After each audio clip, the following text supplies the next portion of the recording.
Ya les contábamos sobre este nuevo ataque a un camión que ocurrió en la región de la Araucanía, en donde una menor de 9 años resultó herida. El hecho fue condenado por el gobierno, mientras que el gremio de camioneros anunció que se manifestarán por la inseguridad en el sector. Queremos conversar a esta hora sobre este tema y para eso tomamos contacto ahora mismo con el senador de Evópoli por la zona, Felipe Kast. Ahí lo tenemos en pantalla. Senador, gracias por acompañarnos a esta hora. Y preguntarle inmediato, en la nota que presentábamos hace instantes, en este especial de prensa, señalábamos que aún no están identificados quienes produjeron este ataque incendiario al camión en la Araucanía. ¿Qué antecedentes tiene usted sobre lo ocurrido ayer en la zona? Bueno, buenos días, Roberto. El día de ayer me comuniqué también con la madre de la menor. Están realmente pasando por un momento que los va a marcar para toda su vida. Esto es el fracaso del Estado de Derecho una vez más. Hoy día, ¿qué le costó a una menor no solamente recibir un impacto, sino que probablemente que va a marcar su vida para siempre? Y aquí es donde uno se pregunta, ¿por qué no hemos sido capaces de combatir a aquellos terroristas, a aquellos violentistas en tanto tiempo? Y yo creo que es porque muchas veces el mundo político ha sido ambiguo.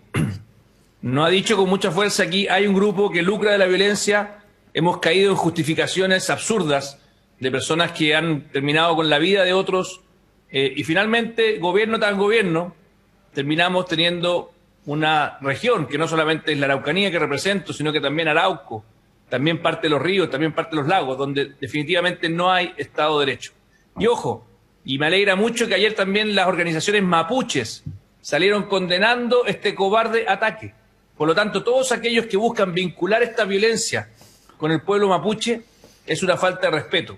Los que están acá son personas que creen en el crimen organizado, que atentan contra personas completamente inocentes, así como murió también Juan Barrios, y que espero que podamos tener una ley pronto.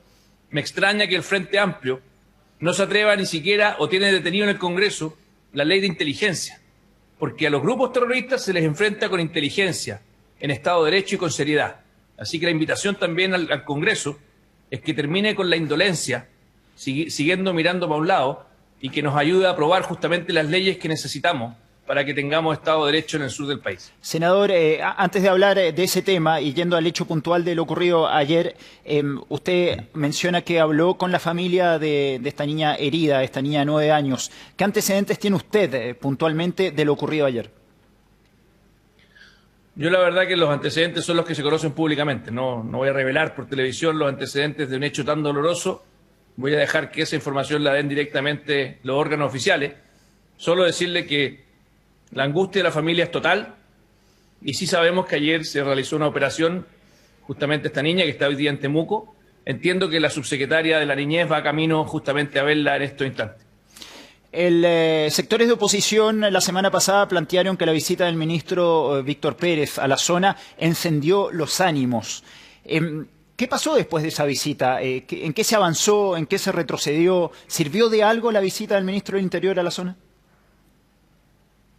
O sea, si es que alguien cree que hay zonas donde no pueden visitar los ministros, significa que creen que estamos, no sé, en un país sin Estado de Derecho.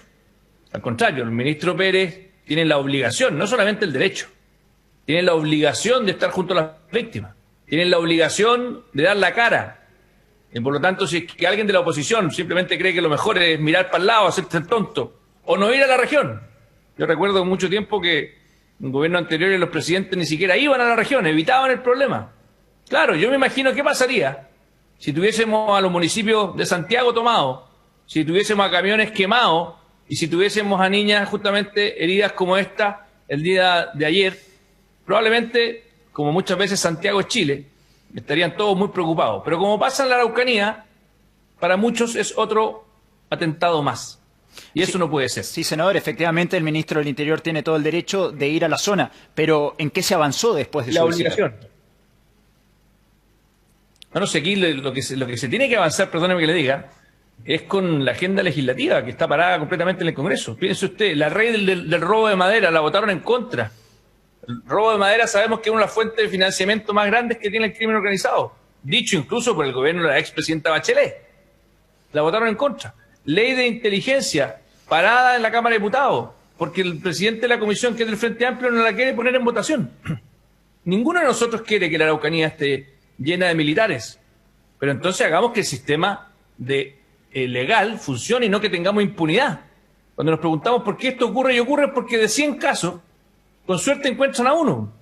Todavía no sabemos, por ejemplo, quién fue el que asesinó a Juan Barrio, un camionero que vive en Rancagua, que dejó una familia completamente sola, y que también puede ir a visitar en su casa. Entonces, aquí al final del día, si no avanzamos, si es que el mundo político no se une, necesitamos unidad, don Roberto, unidad para avanzar en la agenda indígena, pero ese es otro tema muy relevante donde también estamos al debe, pero unidad también para tener mano firme y que los que creen en la violencia no tengan impunidad, que es lo que ocurre hoy día en Chile. El anuncio que hizo el gremio de camioneros respecto a que si quemaban un camión más ellos iban a reaccionar, ¿sirvió para apaciguar los ánimos en la zona o encendió aún más los ánimos? No, si yo creo que aquí, perdona que le diga, no se encienden ni se apagan los ánimos, lo que hay es angustia, lo que hay es miedo, son niños que en la noche no pueden dormir porque escuchan balazos afuera de sus casas. Eso es lo que pasa en la Araucanía, particularmente en Malleco. Entonces, acá lo de los camioneros tienen toda la razón. Y la ley Juan Barrios, que espero que la podamos tramitar esta semana en el Congreso y que ojalá la oposición tenga disposición. Yo he estado conversando con varios senadores de oposición y espero que la actitud sea proactiva y que nos ayude a poder sacarla rápido. Porque te insisto, ya nos pasó que nos fue mal con la ley del robo de madera hace un mes atrás, donde votaron en contra y ahí murió. Entonces, si no tenemos las herramientas para poder terminar con la impunidad, es muy difícil. Y acá el crimen organizado, ojo, no le importa nada más que lucrar de la violencia, hacer chantajes y muchas veces tratar de acaparar territorio para poder seguir haciendo sus actividades. Renovación Nacional condenó el acuerdo logrado por el gobierno y Celestino Córdoba. ¿Usted está en la misma línea también? Bueno, claramente que genera mucha angustia y frustración, Roberto, cuando alguien que ha sido condenado, de los pocos que ha sido condenado, por un asesinato de 2 adultos mayores, finalmente tiene un trato especial. Claramente, ¿qué quiere que le diga? A muchos nos genera sentimientos de tristeza al ver que existen esas consideraciones con alguien que ha sido condenado por la justicia, no por el gobierno, después de un largo peregrinaje de los propios hijos del matrimonio Luxinger-Macay.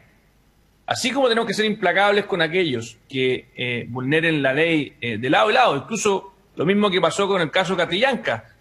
Qué bueno que la justicia esté hoy día procesando y tiene identificado y hay una investigación. Bueno, lo mismo con los otros casos. Aquí tenemos que tener Estado de Derecho, justicia para todos.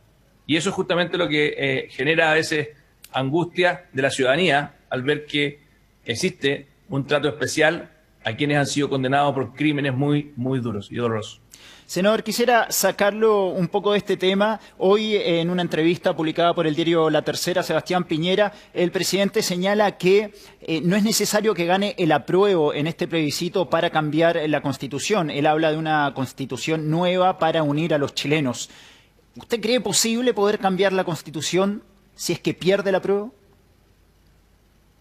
Bueno, se ha hecho más de 200 veces, claramente es posible. Lo que pasa es que son caminos distintos. Un camino para cambiarla es con una convención constituyente, otro camino para cambiarla es con un Congreso, con el Congreso actual, que se podría hacer si que existiese un gran acuerdo.